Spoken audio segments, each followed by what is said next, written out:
Welcome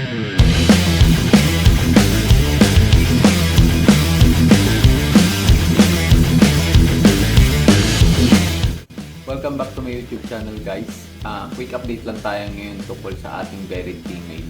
So, nakita ko na may umiiwalay ng mga krillings. So, tara, check natin.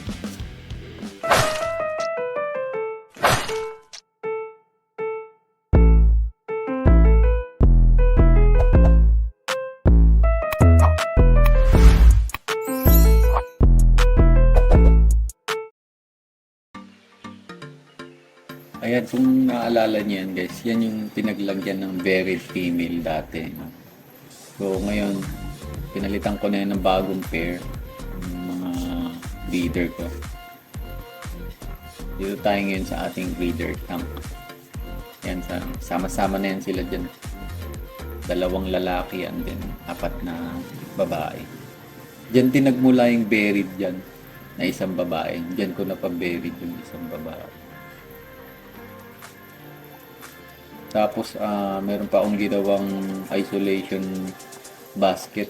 In-experiment ko lang sa isolation basket.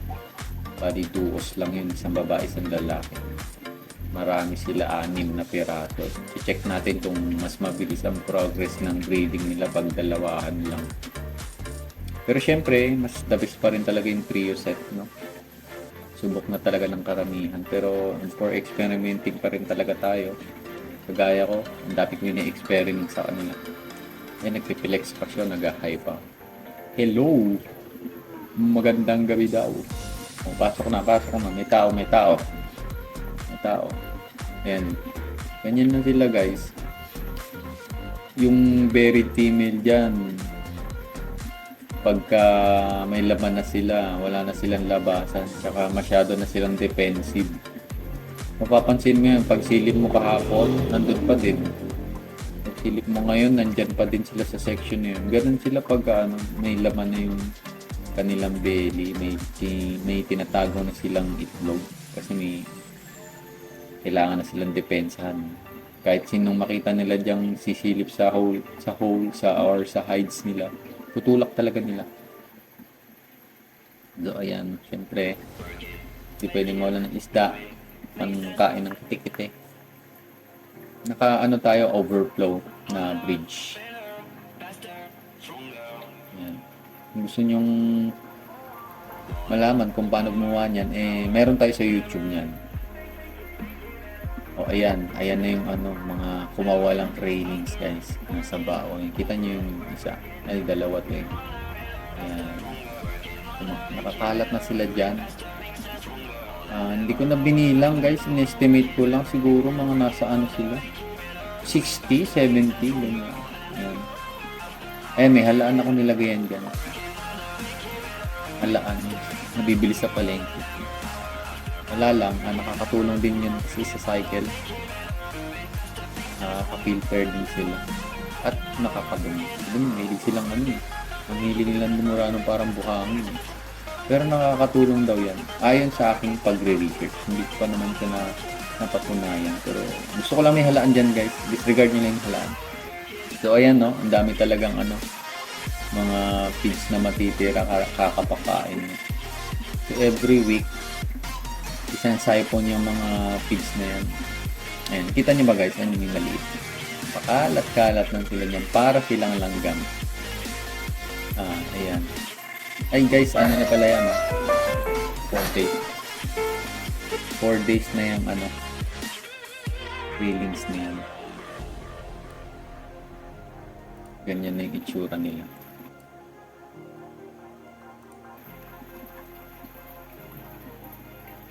Lakad-lakad lang. So guys, ang challenge sa akin dito ngayon yung kung paano sila pakainin.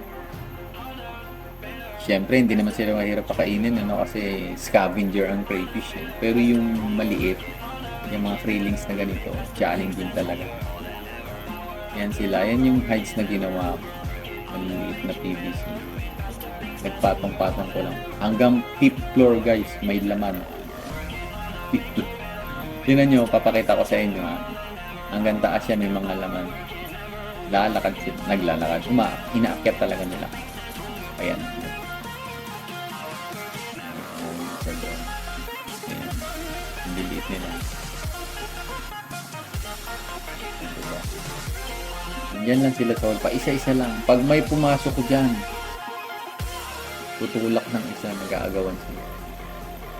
Very territorial talaga ang crayfish. Ang cute lang nilang pagmasdan habang maliit. Yung hornwort nasa likod, malaking tulong yung hornwort sa kanila. Hides din nila. Tapos gumagapang sila dyan guys. Isa pa ng source ng ano nila yung pagkain. Hanggang baba meron. Yung baba natin, nandiyan na yung mga dating pakain. Sa isang linggo, tinatanggal ko yung pagkain nila. Yung mga nabubulok dyan. Isang linggo. Kasi pag araw-araw guys, nakakapagod. Malinis ng tubig ko guys kasi maganda yung filtration. Konektado lahat yan mula sa pantrapal tsaka aquarium. Yung mga dumi na yan, minsan tinatanggal ko yan once a week lang. Pagka, ayoko kasi talaga ng messy tingnan yung tank ko. Although walang problema yun sa crayfish kasi gusto din nila yung nakakalkal nila tapos madumi, gusto din nila. Walang problema sa kanila. Ayan, kita nyo sila nilit. Nabilang nyo na ba guys? Marami sila no. So yung sa akin hindi sa kaka-check ko dyan sa 4 na araw simula nung lumabas yung sila guys. Hindi pa ako nakakita ng yung mga namatay talaga. Although alam ko mayroong mortality yan, imposibleng walang mortality yan. Ewan ko lang siguro wala pa dahil wala pang isang linggo. Basta ina-update ko na lang kayo agad kasi na-excite din tayo dyan. Guys, yan yung ating first na napapisa. So, ilang buwan na ako nagkikip nito. Mula July, August, September, October. 4 months na ako nagkip nito. Noong July pa lang, meron na akong buried female. Nakita nyo sa unang video. Meron akong 2 buried doon. Kaso fail tayo. May mga tayong mga lesson learned na natutunan sa mga kung bakit nila binibitawan. Kung bakit bawal to bawal yan. Napakadaming bawal kapag buried guys. Unang-una sa lahat, hindi pwedeng maistorbo kasi bibitawan nila. Tapos yung paghawak-hawak na yan, wag na lang guys kasi talaga may stress sila. Ayaw nilang nagagalaw. Itong napahatch ko to, isang lipatan lang yan, wala nang galawan talaga. Tapos nasisilip yan kasi aquarium yung setup natin. Ayun, ang dami nila. Ang cute nilang tingnan. Pag may pumasok dyan, tutulak nila. Hindi ka pwede dito lumabas ka. Parang kung nagsasalita, ganun eh. Labas. Ganun sila. Hindi ko lang matimingan eh. Baka may matimingan tayo dito. Ayan, cute nila guys, no? Nakakatawa silang pagmastang kapag kagabi. Kasi nakakalat sila minsan. Sobrang liliit nila. Ang pakain ko pala dito guys, ganun pa din yung PO1, dinudurog ko lang din. Durog, tapos minsan yung pinagkadkaran ng yung pinapakain ko na din. Tapos yung mga kahit anong gulay na tira, dinudurog ko lang. Ang ginagawa ko, mayroon akong siphon na malaki. Ay, siphon. Ano ba tawag dito? Paano ba ko i-interpret yung isang bagay mo? Yung panghigop ng yung mga nagki-fish keeping dyan, yung parang panghigop ng eggs. May malaki akong ganun. Yung na lang, example na lang guys yung sa vitamins. Yung ganun, yung panghigop na ganun. Meron yung mga nagkikip ng isda, meron ganung material. Malaki-laki. Kasi pangkuha ng mga dumi din. Para hindi nila pinapasipsip ko lang dun yung durog na gulay o kahit anong dinurog ko talaga na halaman. Basta pag pinasipsip ko dun, binubuga ko lang dyan every hole.